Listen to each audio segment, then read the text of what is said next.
नीतीश कुमार ने कई सारी घोषणाएं जो आप वादा कर रहे थे उसके बारे में उन्होंने भी किया, जैसे बिजली का 125 यूनिट, आज भी कहा है कि 1 करोड़ लोगों को रोजगार देंगे, पेंशन बढ़ा दिया। ऐसे में आपको लगता है कि आपका पूरा कैंपेन थोड़ा एडवर्सली अफेक्ट होता है? क्यों होगा?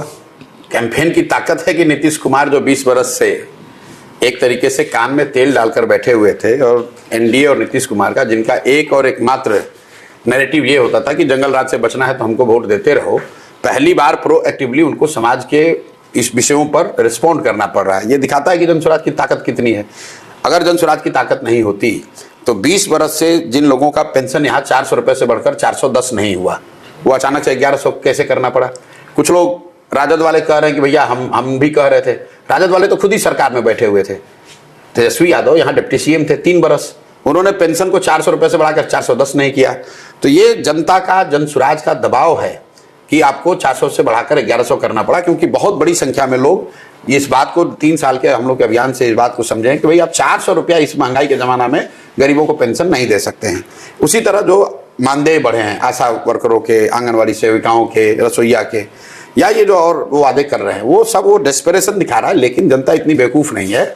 20 बरस आप सत्ता में रहिएगा और अब आज आके कहिए कि 5 बरस और दे दीजिए, हम पलायन रोक देंगे, तो लोग मानेंगे नहीं, क्योंकि पलायन का सबसे पहली बार मुद्दा जनस्वराज ने उठाया है।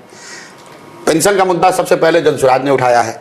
94 लाख लोगों को 2-2 लाख रुपया मिलना चाहिए, ये तो लालू जी और तेजस्वी यादव, नीतीश कुमार ने मिलकर विधानसभा में कहा था। ये लोग तो साथ में थे। जातीय जनगणना इन लोगों ने कराया जाति के नाम पर, राजनीति करने के नाम पर, और कहा कि 94 लाख लोग जो गरीब है, गरीबी रेखा के नीचे, उनको 2-2 लाख रुपए देंगे।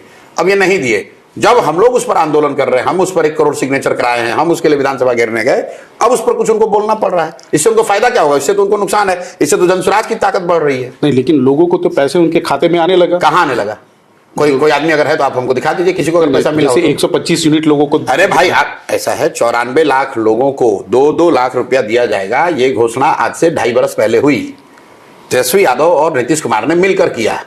आप हमको बता दीजिए कि किसी के खाते में अगर 2 रुपया गया हो तो। बिजली यूनिट फ्री होना अलग है। जातीय जनगणना 2 साल इन लोगों ने कराया जाति के नाम पर समाज में उन्माद फैलाने के लिए। उसी जातीय जनगणना में जब ये रिपोर्ट आया, इनकी कलई खुली कि सामाजिक न्याय और समाजवाद की बात करने वाले लालू नीतीश 30 बरस इनके राज करने के बाद बिहार में ज्यादातर जो अति पिछड़ा हैं, पिछड़े हैं, गरीब हैं, दलित हैं, उनकी हालत में कोई सुधार नहीं हुआ। तो अपना मुंह बचाने के लिए इन लोगों ने असेंबली में घोषणा की कि 94 लाख परिवारों को हम लोग 2-2 लाख रुपए देंगे। आज तक तो किसी को 1 रुपया नहीं दिया।